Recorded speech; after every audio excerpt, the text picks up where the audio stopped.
name's Jorb. I love gear. This is Akai's AX60. Last night I finished modding it with the Tauntek mod, and if I have the camera set right, I can lift this up and show you. There it is, right there. This whole daughter board, lovingly created by the fine folks at Tauntek. I think it might just be the one guy.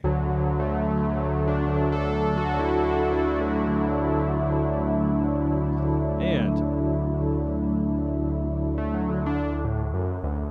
the Tauntek mod does a whole lot of stuff, so I'm going to pull it up right here on my phone. You can see me doing it. The full list of what it does: Midi Cc patch save and restore, which you cannot do on an unmodified AX60, Midi Cc parameter changes, which I will try at the end of this, non-volatile storage of Midi in the current patch. Normally when you turn the AX60 off and on, it won't remember what patch you're on, it just starts back at 1.1, and you have to set your Midi channel every time.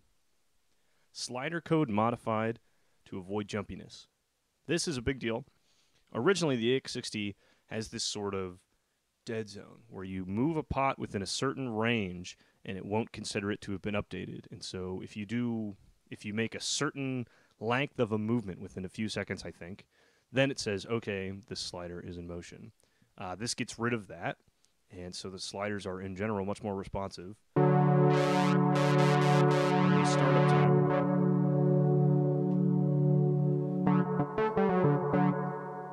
In general, these sliders are going to be much more responsive. There is an adjustable Unison Detune. So if I go into Unison mode,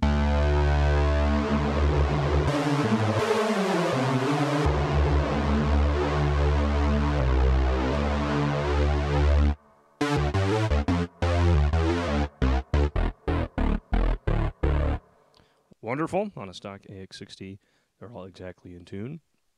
Random Arpeggiator mode instead of play all notes. Normally, arpeggio on, and you had both selected, it would play them all. Put the hold on. Now it's random. We love that. Slower LFO ranges, which I will not demonstrate, but on a stock AX60, they're way too fucking fast. A resonance slider taper mod to move the oscillation point up. One of the things I really hammer home in my original review of the AX60.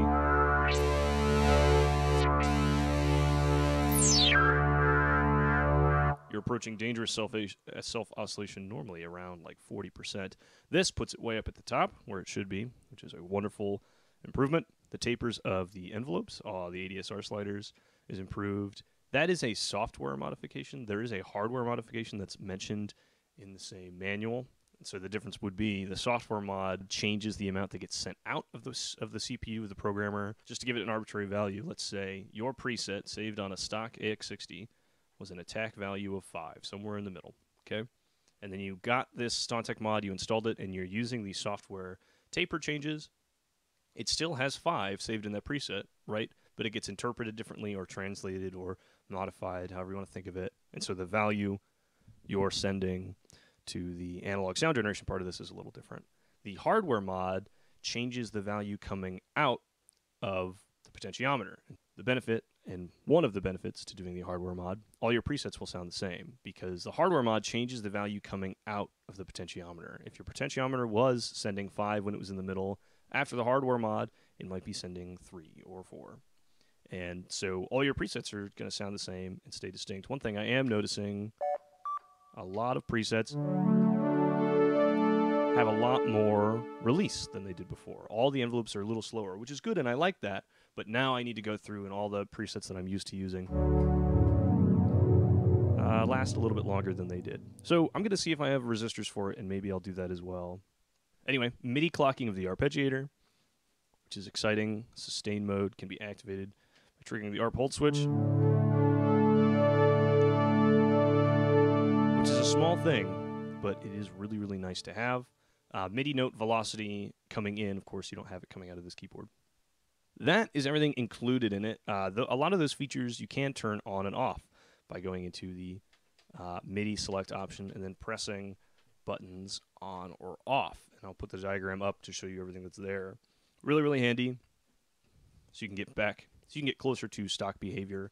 If you want to get all the way back to stock behavior, there is, can you see that? It's probably pretty little. Oops. Can you see that? It's probably really little. There's a jumper on the bottom of this daughter board, and if you have that pair of contacts jumped, when you turn on the AX60, it will load the stock firmware. But just to entirely go between them, the option is there. Overall, this project is incredibly impressive to me. I shared a few emails with Bob just buying this. I didn't tell him I was going to talk about it on my channel or anything. Cheers to you. You've done an excellent job. There are a few things I wanted to try. One, if you watched Resonant Screams, you'll know I'm thinking about selling the AX60. And that is true. But I like it a lot, and I wanted to try this before I really gave up. So I'm going to look up exactly what it cost me to buy this. It was a little bit of work, and that's most of what this video is going to be, is me stepping through those instructions. I took video. It's not fun or easy to film yourself working on something like this.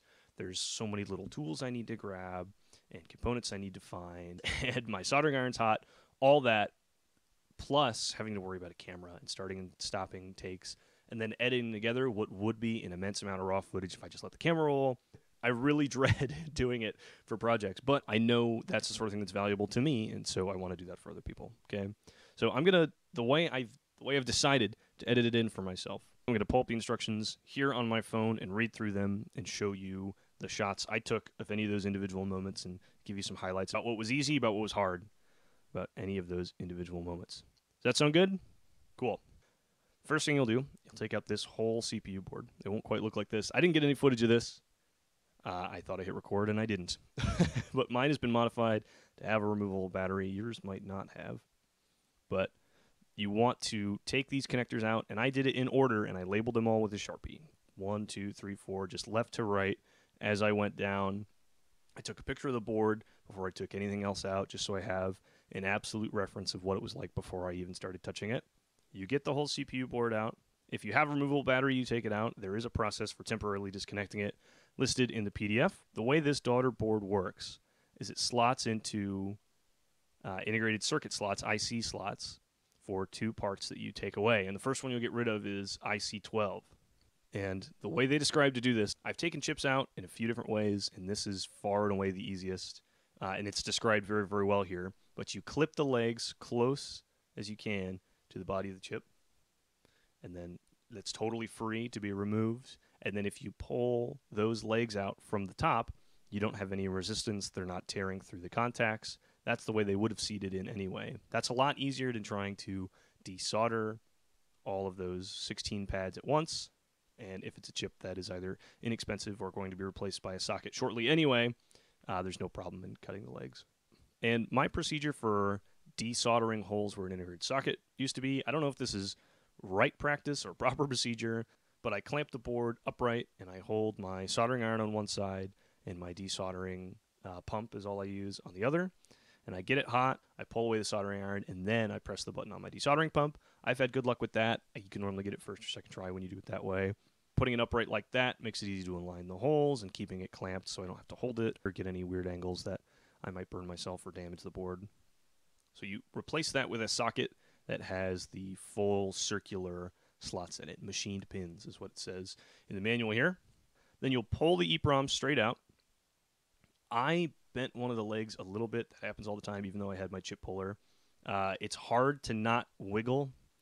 In some cases, you kind of have to, but you should be careful as you can and try and go as vertical as you can. They describe prying it, which is probably would have been better, but turning in a flathead, sticking a flathead screwdriver in, and then lightly turning it, going from both sides if you can. And the reason we're doing all this first, if you put these two-pronged male-to-male headers in, and then use that to align the whole daughter board before you put any more of the parts in. In hindsight, I wish I hadn't done that first. I wish I had put the sockets and the small discrete components on the daughter board first, and then fitted it into the AX60, because trying to maneuver it when it has those headers in already. But I follow the instructions, and you should too.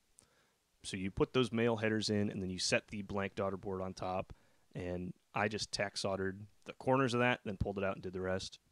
And it isn't perfectly level, so you want to get it as good as you can so that you have contact between the board, enough space to solder, and they make good contact into the slots below them. Okay, and then after that's done, you pull it out, and then you put on all the discrete components. So two IC slots. They are facing different directions. They mention that in the manual, and pay attention to the number of each because they're not the same. there is a 74H C139 that goes on the smaller jutting out part of this, and it's facing, if you want to think of it that way, downward.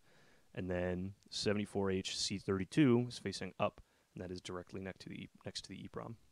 And installing the one resistor, three capacitors. The three capacitors are all the same. The resistor is the only one in there, so you don't need to worry about color codes or anything. And then the jumper for resetting, place that on the board as well. Stick all the chips in, and then slowly, carefully get this pushed in level back into the CPU board. For me, I had to put my slotted battery back in. If you don't have a socketed battery, solder your resistor again. I did not test anything with a multimeter because I'm bold. Once you're seated in there, you go through all your cables again, and they're absolutely a rat's nest. But I just made sure I found them in the right order. They have a flat, sort of a clipping side that is closer to the pins, and we'll make it clear the orientation. But again, go slow. Make sure you're not pushing anything with one connector off to the side. Make sure you're not pushing anything backwards. You don't want to bend any pins throughout this whole thing. Cool. At the very beginning, I used my Tascam to use a tape save to get all my patches preserved. And at the very end here, I connected back to my laptop and sent them back in. But through all that,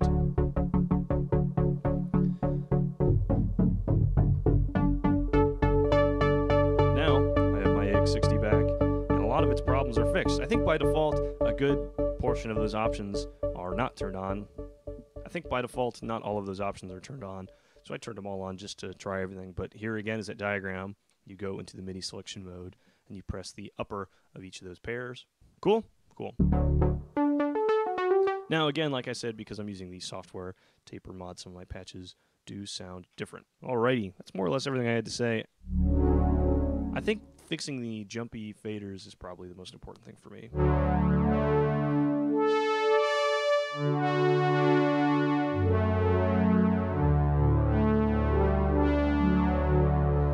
I'm going to show you some Midi Cc changes, and that will be that.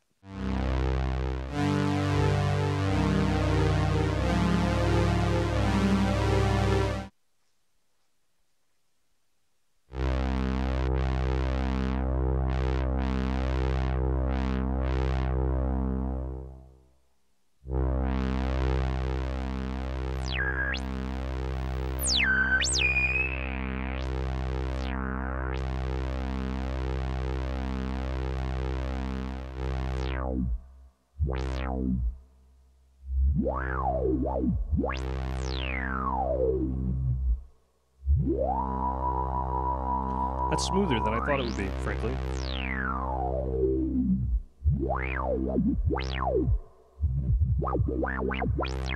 That is very exciting, because I can automate those.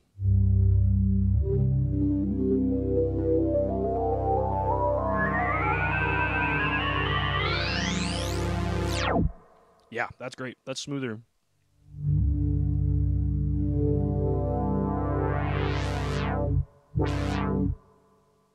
Woo!